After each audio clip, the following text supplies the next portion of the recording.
Hi, and welcome to the first of our regular Wednesday live sessions at 7 o'clock. My name's Nathan. How are you doing? Some of you might have encountered me before on the group. Some of you may not, but my name's Nathan. I'm one of the admin team at Let's Speak. And I'm here. Actually, I've had a bit of a tough day today, yeah? A bit of a testing day. Uh, but we have to get through those things, don't we? And here I am.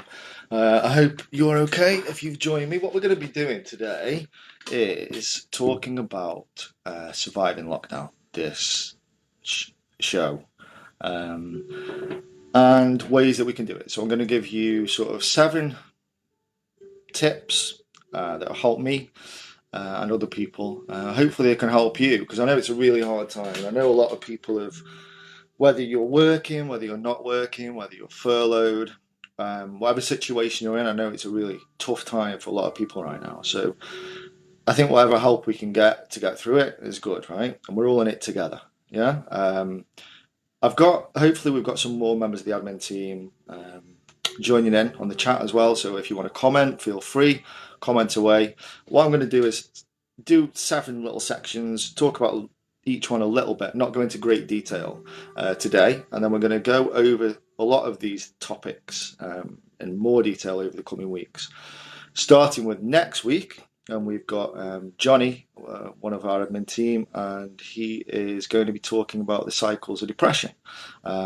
So make sure you stay tuned for that next week as well. So the first part, okay, of surviving lockdown, before any of the 7 sections, is one of the most important things is if you are not going out to work, if you're not working away from home, one of the most important things is making your weeks different to your weekends so that they don't all just sort of melt into each other. You've got to have a difference. You've got to have, maybe through your waking up times, through your activities in the day. And obviously I'm going to be covering some of these things, but the basic gist, you've got to make your weekends different so that you feel like you've got a break. You feel like you're doing something different to what you were doing every other day. So that's the first thing. Right. So what I want to do now is go through what I've done one by one. So the first part of this is, don't leave your day to chance, fellas. Okay, because it's really, really important. And this is something that I think for most of my life, I did not realize the importance of this and how to go about it, really. I think that myself, like a lot of other people, we sort of get up in the morning and how the day goes is just totally by accident, totally by chance, if we have a bad day, that's a bad day because of whatever's gone on around us. A good day is just gambling on it when you get up out of bed in the morning. And I think that I've learned to own my day as much as I can, through various things. And I can't go into too much detail of each topic. Like I said, we're going to cover those over the coming weeks.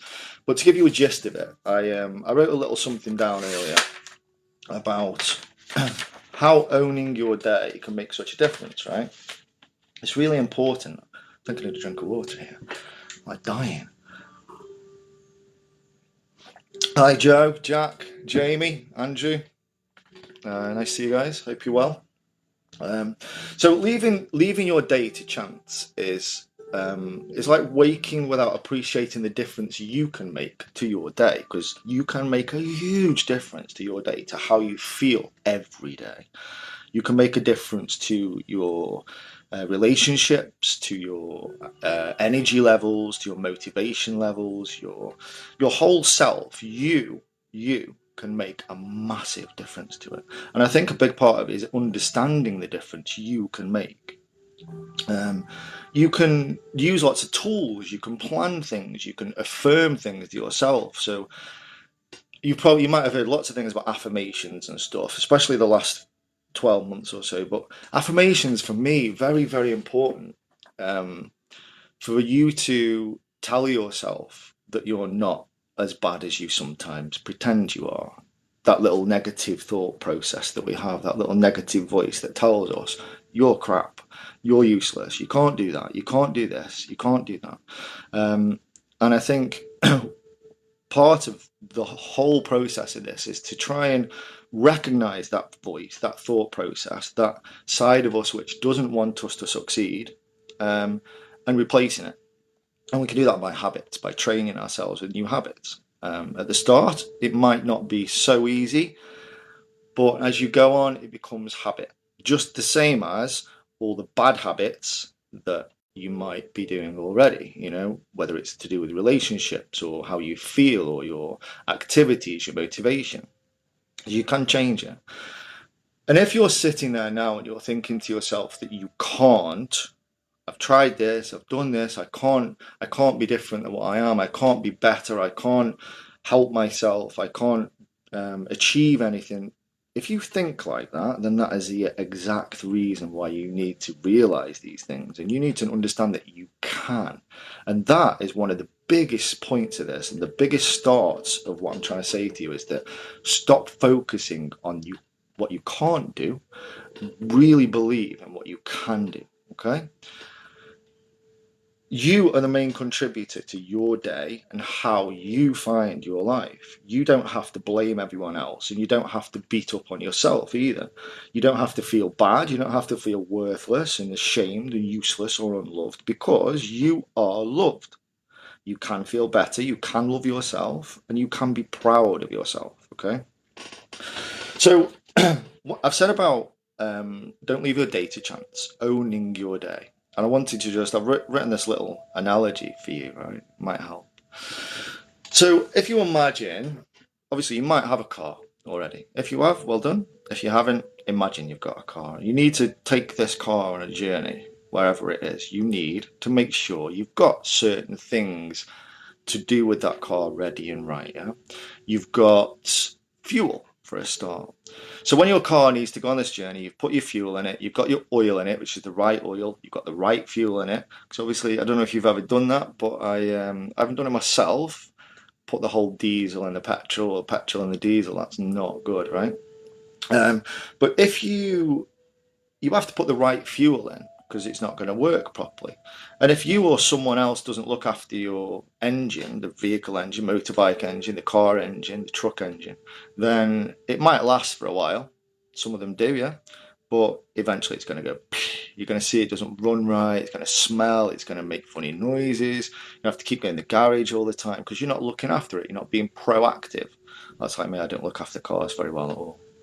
And you are like that car, except you are the most important vehicle you will ever operate, and you won't get a replacement, right? So you have to look after yourself, your vehicle, your portal into this world, right? You have to look after the heart of your car, the central part. You need to treat your car well, using the right fuel, using the right oil, and repairing the things that need repairing, not waiting until everything breaks, but looking after it beforehand. Yeah. So that is a good sum up, really. I think for now, of how you can start just to think about how you can own your day and your life, and how you can make changes that really make a difference to you. So moving on. Nope, we're not moving on, because what I did, even though I practiced all this earlier, I did a practice run and everything. And then what I've done is, oh yeah, here it is. Right, so moving on. So what I want to talk about now is, in the car, you have a temperature gauge. You have to make sure that temperature gauge is at the right, the fluid is at the right temperature, because if it goes too high, you're going to get it all bubbling out, it's going to be steaming everywhere, the engine blows. If it goes too low and it freezes, then your engines can be frozen. It causes a lot of problems. So imagine that you have something like a temperature gauge, okay? But with you, it's called a mood meter or a mood gauge. I like mood meter, because it's M's. It goes well together. So imagine that you have your mood meter. That's what I'm calling it.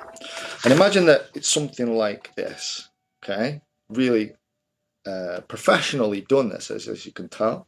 And even though it looks like it's not my kids' work, this isn't. So we've got mood meter, and it's I wanted to talk a little bit about this just for the next few minutes, just about how our internal reward system works and how amazing it is and how you can affect your mood. So with this, with the mood meter, it's really simple. That's why I've not gone to great detail on here. You balance mood, negative inputs, when you have lots of negative inputs, your mood goes down. Positive inputs, your mood goes up. Okay, pretty simple, yeah? So if I told you that you can make a massive difference to your life using this sort of system almost, and thinking about how, if you look at yourself as what inputs you are putting into yourself, they account for the sum of how you are, like your feelings, your everyday, your relationships. You've got to make sure you put the right inputs into it. You put the right inputs into you, and you get the right output. And the right output is your mood and how you feel. We have this, you probably know anyway, but we have our internal reward system, I like to call it. So the way we are is that inside us, when we do certain things or we experience things from other people, we have reactions inside us, you know. So one example of this is if I go and genuinely give someone a nice compliment, which I like to do, and we don't do enough of that, I don't think. But if I go and give somebody a nice compliment and I say, you know, what you did today, that was really good and it really helped me, then that is appreciating and being grateful for what that person's done. Now, that person, if they believe I'm genuine, they can get a really good bonus, a boost from that. They get this boost inside. Their body releases a hormone into their brain, which makes them feel like, oh yeah, I've done something right. You know, that was good. But the bonus of this is that I get it as well. So if I've given the compliment, I get this hormonal boost. It's like, it makes me feel good for free. It's free. You usually have to pay for things to make you feel like that. So I get this boost, this bonus hormonal boost, just from doing something nice for somebody else. So you can see, surely, how you can affect your mood and your day and your life by starting to change little things. You can make yourself do little things and put yourself into a routine to do things which affect your mood. So this can be things, you've got to remember that too much of anything is not usually good. And you have to accept that you are responsible for your own mood meter. As much as we can get annoyed and things like that, people around us they are not responsible for our happiness inside. They're not. Ultimately, you are responsible for you. You're responsible for your happiness, but we're all here to help. We're all here to help. And that's why all this group of Let's Speak and all the other different places around, you know, we want to help each other. So some of the ways you can affect your mood meter, your daily life, are putting in place new things. So starting something new, brand new, changing things, even down to what time you're waking up. It could be anything that you decide that you want to do something different. When you change something, when you change a habit, when you try something new, then it gives you this boost, like again, a hormonal boost. You're having a change. It's giving you excitement. You know, you're getting maybe a little bit of adrenaline from it. When you do something, give yourself goals, give yourself steps. So you say, you know, right, okay, well, I'm only gonna. I don't know what I was going to say actually. Okay, I'm going to take the dog for a walk. Maybe you hate taking the dog out for a walk, and you think, right, do you know what? Later, I'm going to take the dog for a walk, even if you're going to only be able to manage 10 feet out of your door, and then you bring the dog back, the poor thing. Even if you can only do that, you do your goal, and you say, I have achieved my goal. Understand, like, build it up and tell yourself you've achieved it. Every single step you take, every single one, however tiny, you look back and you go, look, I've just done that. Because we spend enough time concentrating on all the negative steps that we've taken in our life, right? We have to retrain our brain. We have to tell ourselves that when we think of those negative thoughts, when we're doing negative things, we can stop. We can replace those thoughts. We can train ourselves to have positive thoughts. We can flip it around. We can have a positive aspect on things. And it doesn't mean that we always have to be positive. I'm not saying that. It's like, oh yeah, great. It's not like that. We still have to deal with things. But in this, I'm talking about the mood meter in your everyday life. And as I said before at the beginning, we are going to go, myself and Johnny and the others, we are going to go into different topics in more detail, okay, over the coming weeks. Um, this is a journey that you're on, remember. It's not a quick fix. But with some of these tools that we learn, then these are ways that we can see results pretty quick, which helps. Because if you can see the results pretty quick, then it just helps to keep you going, you know. Remember that positive things aren't always things that you currently like doing. And a big example of that, one of the biggest factors in affecting your mood meter is too much device time. It is like, I've done it myself. I spent years just playing on Call of Duty or FIFA or whatever. And I think um, probably my advice with anybody with games would be just the same with pretty much anything. Just don't do it too much, you know? Okay, so that's the mood meter. We'll come back to that another time, like I said. We're a bit short. I wanted to cover as much as I can, really, from these topics. So that's your mood meter. And then what we go on to now is...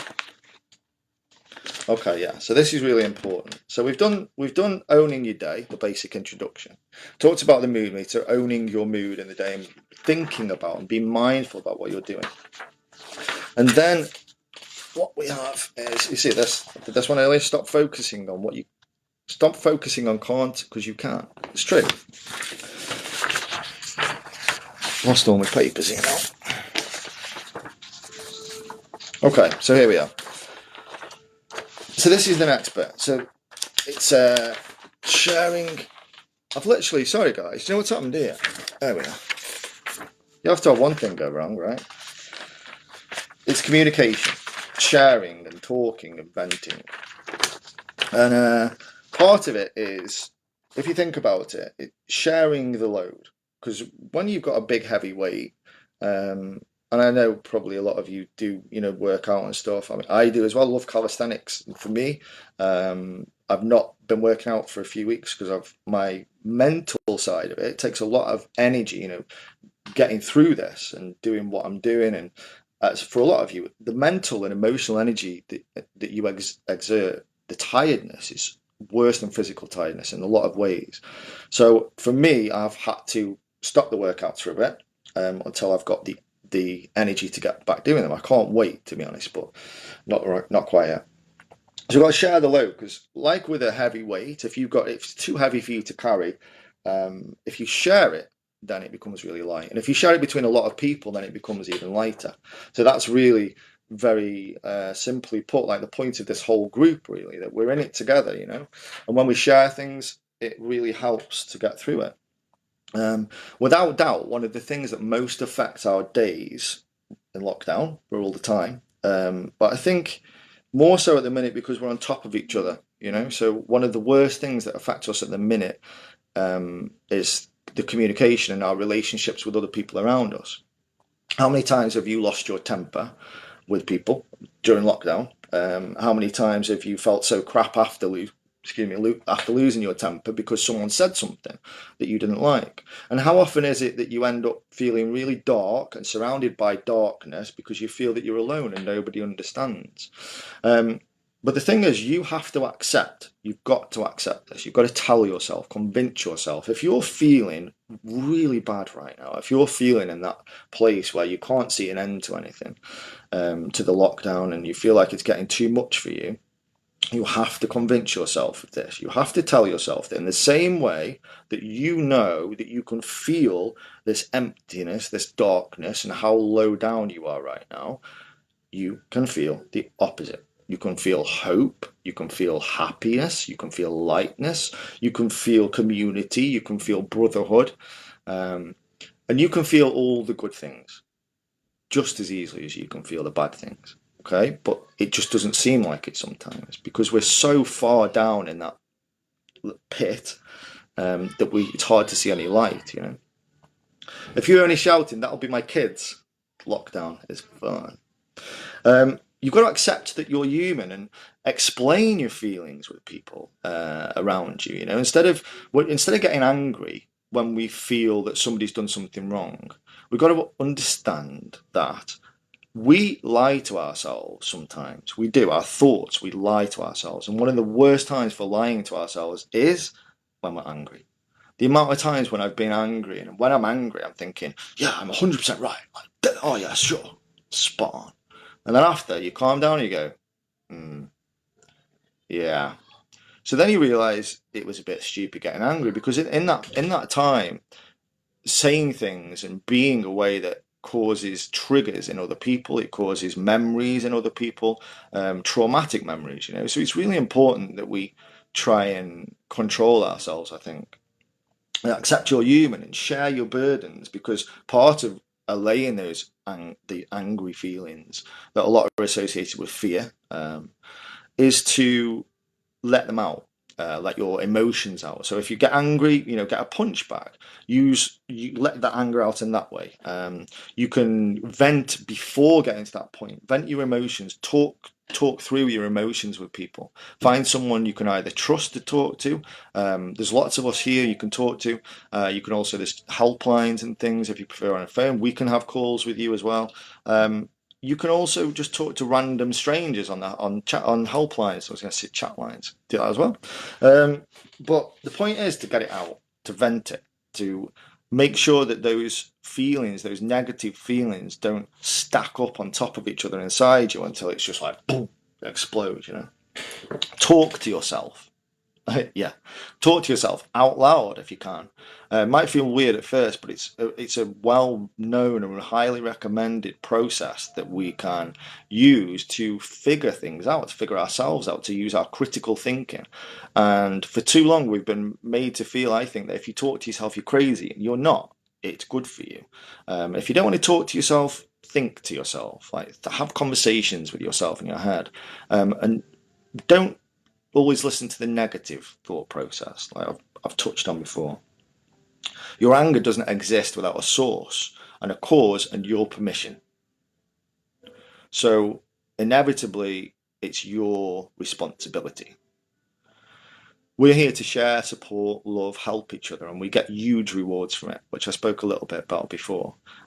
So communication, sharing the love, talking, venting, are really, really helpful tips right now, I think. We can all do more of them. Okay, so that was number 3. So because I'm all muddled up now, I'm going to try and find number... Oh, there we go. That's perfect. So number 4. How are we getting on, guys? I can't see any... where are the comments? No. I can't see the comments in here. I don't know what's going on. If there's any. So here we go. Right. This one is quiet time.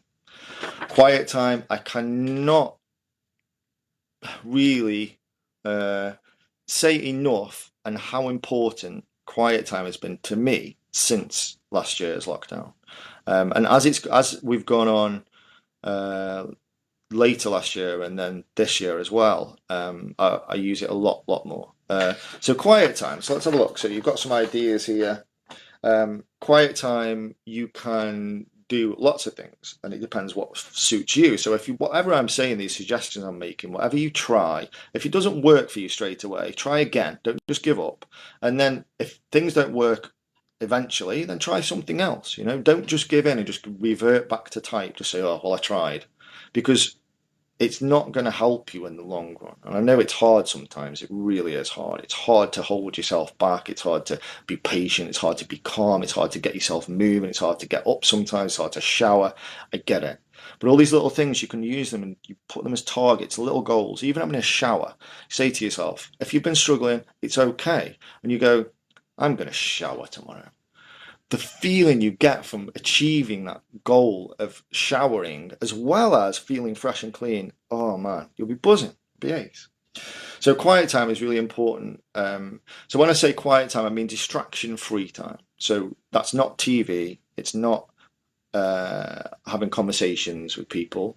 It's not playing games and stuff and phones and all that. It's quiet time. It's where you are able to think, where you're able to use your brain and relax. So some of these things could be useful to you. Meditation isn't anything really mystical. It's just what works for you again. So you can use Sounds, meditation sounds. There's so many different ones around now where you can just have peace and quiet. And it's a time for you to just zone out. Zone out and relax. You can use it to think if you want to as well, but the main point of it is to relax and rest. Imagination time. Imagination is amazing. And when I was saying before about hormones and how our body releases these hormones to give us good feelings, it you know when you have a memory of, say, a really good holiday or something, or whatever it is, an amazing memory that you love, and when you remember it, you get a nice feeling from it. Or when you look at a photo of something you remember, you get a nice feeling from it, a happy one, something happy. Well, guess what? Your brain doesn't mind if it's real or imaginary. So actually, during your quiet time, get this, this is like a hack. You can hack your own brain. This is like a hack. During your quiet time, if you imagine something that makes you feel happy, okay? So that's not the same as pleasure. If it makes you feel peaceful, makes you feel happiness inside, calmness, contentment, maybe it's a nice tropical beach, or maybe it's going climbing a mountain, I don't know, whatever it is for you. If you focus in quiet time, no distractions, nobody there, you think about it, you can be in that place. Obviously not exactly be in that place, but your body will give you those rewards and make you feel good for being in that place, even though you're just imagining it. Okay. Breathing is a big thing in quietness, and also the breathing part of it is something you can also use if you're feeling like you're getting too angry. You can time out. You've got to take time out sometimes, and the breathing part of it is really useful. To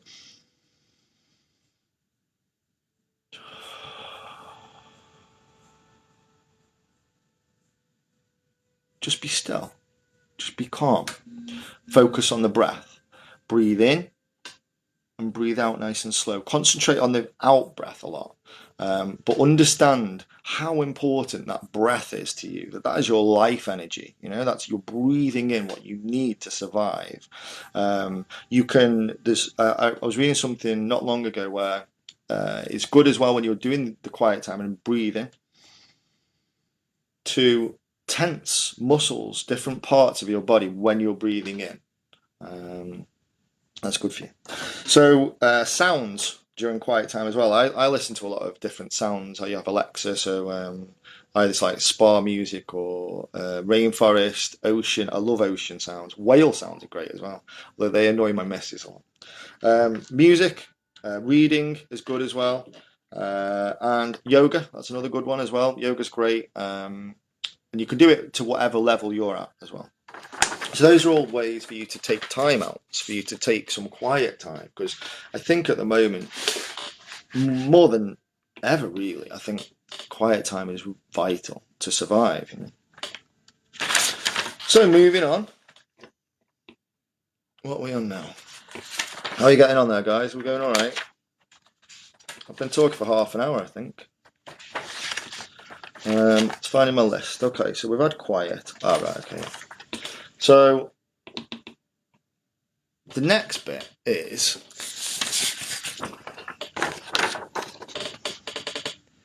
eat bad, feel bad, be bad. I changed the words because, like, Facebook, it's really strict now, isn't it? So I don't anymore, but I used to love a good burger. I was like a burger connoisseur. And when I say burger, I mean an actual burger, not a burger. So I was pretty fussy when I was eating burgers, but that didn't mean that I wouldn't eat a burger that I didn't think was of the highest standard. It'd have to be pretty bad for me not to eat it, right? But I knew there was a difference between a good burger and a bad burger. And I can think of the taste now. I'm sure whatever food you love, yeah, you can think of the taste and the smell of it, and you really love to eat it. And it's good for us, right? But is it good for us? So there's a difference between us having pleasure from something and it being good for us. And that's a hard thing for us to balance out in life, I think. Like, for example, I said about the gaming before. So gaming, can be something that we get pleasure from and we enjoy it. And maybe to an extent it can be good for us, the social aspect of it, if you're on with other people and stuff. It depends what you're playing as well and all this sort of thing. But I think it goes without argument. I think that too much of it is really not good for you at all. So it's important to remember that the stuff that we enjoy but isn't good for us, we need to do less of. And the stuff that we don't enjoy as much, but it is good for us, we need to do more. So you can put things into your, for example, with diet. This is what I'm talking about with your food. So as you change things that you eat, then you'll realize the difference it makes to your mental and physical health. Okay. So I'm not going to go into great detail right now about what different foods can make a massive difference, but I think that processed foods, as much as possible, they're not good for your physical or mental health. A lot of them. Too much sugar, too much fat. These are things that I know you know these things and you're told these things, but I didn't realize really myself until last year, I suppose, of how much it affected my life, what I was eating and drinking. It really did. Like, I was talking to Jack. Hey, Jack. We were on about just a little bit a couple of weeks ago about dehydration. That one of the biggest factors in being tired and lethargic is that you haven't drank enough water. So they've been selling us all these Red Bulls for all these years, and I'm so tired, I need a Red Bull. Half the time or more, you actually just need a good drink of water. Your food wise, you need to make sure that you get the vitamins that you need, vitamin D for your immune system, because it's winter, we're not having enough from the sunshine. And obviously it's lockdown. So you need to build your immune system. There's bananas, the potassium and things like that. I can't go into it in great detail. You can research it. And also, I want to go into it more in another live session that we're going to do. And you can ask me about things if you want to, inbox me or whatever. But food and what we consume is obviously a massive part of the output, our mood, our relationships, how we deal with this. So eating the right food during lockdown is essential for happiness, for being okay. I'm just looking at these reminders I've put up here, make sure I've not. Oh yeah, this is a good one. So you've got to remember, guys. So whatever you're trying, it's quite often that you're going to stumble, you're going to take a fall, right? You're going to take a step back, but it's okay, right? Everybody does. Like we have to have those feelings of failure. We have to not succeed at something to learn. We have to then learn how to succeed. Every failure brings us a new lesson to learn, right? Okay, so I've run out of the list. Where's my thing now? So we're on number, I wasn't counting. Oh yeah, so we've had a bit of food. Next is number 6. Be active. I've got all these. I mixed them all up from the start. That's what I did wrong. Can you hear all the rustling paper there? This is a bit of a rush job. Be active, be creative, be mindful. Okay, so the activities that you do and the exercise that you do. So it doesn't really matter of what level fitness you've got at the moment, or what kind of intellect you have. You can do things that are for your benefit, for your mental health benefit, right? So whether it's going for a walk, taking the dog out for a walk, you've got a dog, or if you haven't got a dog, just going for a walk, getting out of the house. Okay, that's so important, especially in lockdown. It's so important to get yourself out, having some fresh air, and get your heart pumping that amazing blood full of oxygen all around your body. It helps. It makes you feel better. Yeah, and the activities that you do. So I talked about the mood meter before. Coming back to the mood meter. So the activities that you do are the thing that makes you feel the way you feel to a massive extent. So setting in the day activities to do with reading, to do with, even if you don't read, making yourself read something. Find stuff that gets you up out of your seat, gets you moving around. If you're physically unable to go and walk, then do activities that you're able to do sat down. Okay, wiggle your toes if you're able to wiggle your toes, whatever you're able to wiggle down there. And then, you know, your arms, you can sort of move your arms around. You can do all sorts of exercises like it's that easy, right? But all that, setting yourself little things like that, helps your body to pump the blood around into your brain. It increases all your levels of happiness, your levels of coping with this extremely fearful scenario that we're living in, right? The fitness side of it is something that I want to go into as well. Different activities that can be done in more detail. Off the top of my head, straight away, there are lots of things like yoga. I've said about walking, table tennis. You could take, I don't know, all sorts of stuff like physical ones, you know. And obviously, the best of all of them is if you have somebody. Sex is a great physical booster and can be good for your mental health as well, you know. But too much self pleasuring, too much of it, don't think that's really good for you. Even though it could be counted as exercise. Because I've seen a guy, I can't remember who it was now. Maybe a guy called Tom has been posting a few posts, but worrying about masturbation and stuff like that. I hope this video doesn't get taken down because I said that. It says men's mental health, right? Okay, so I think the last part of this is that after you've done, say if you take these things, or if you watch this video and you go, right, I'm going to try some of these things. So I'm going to try, maybe you could do it from in a week. You know, you could start on day one of the week and then see how you go. So you could start with the first day, set yourself some targets and goals, take your mood meter into account and all this. Well, say you've got to day 6. Imagine now you've got to day 6. Then number 7 is to rest, because that's all you need to do. You need to rest, you need to think, you need to let everything soak in. You need to, on that day, you need to remember not to beat yourself up of any times in the week when you've let yourself down, you feel, right? Anything you want to go back and revisit, you know? Anything that you've learned, make notes of things that you've learned during the week. There's nothing wrong with writing things down or putting them into your notepad in your phone or something so that you can remember for next time, because that has a lot of this stuff. Because we are starting in a new way, you will have to train yourself.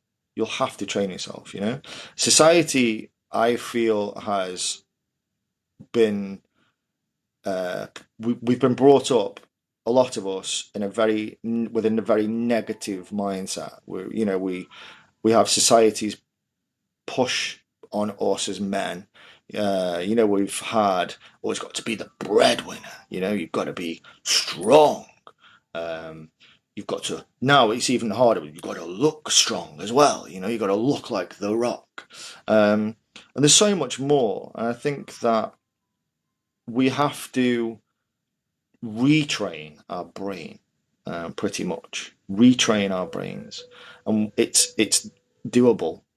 It's a road. It's a bit bumpy sometimes, but like I said to you before, you can see results pretty quick. So, fellas, that is my talk for today. Has anybody commented? Because I can't see any comments here at all. Let me just try and swipe. I don't know. I'm using a portal, which is great. Oh yeah, comments hidden. Swipe to. Oh no, there's just no comments. Okay, no worries. Well, guys, I really hope that anything I've said has just, I don't know, reminded you of something or helped you in some way. Any questions you've got, feel free. I'll probably do a post after as well, and obviously on this video post you can comment anything that you want to comment. But yeah, thank you for watching. If you watched, my name's Nathan, and despite what you may think, I'm not Gandalf, and despite the white, like grey beard and no hair, I'm only 42. The good thing about that, though, looking old now, is that when I'm 62, then I'll look younger, hopefully. Okay, fellas. Well, I hope you have a great night, and we'll catch you soon. Take care.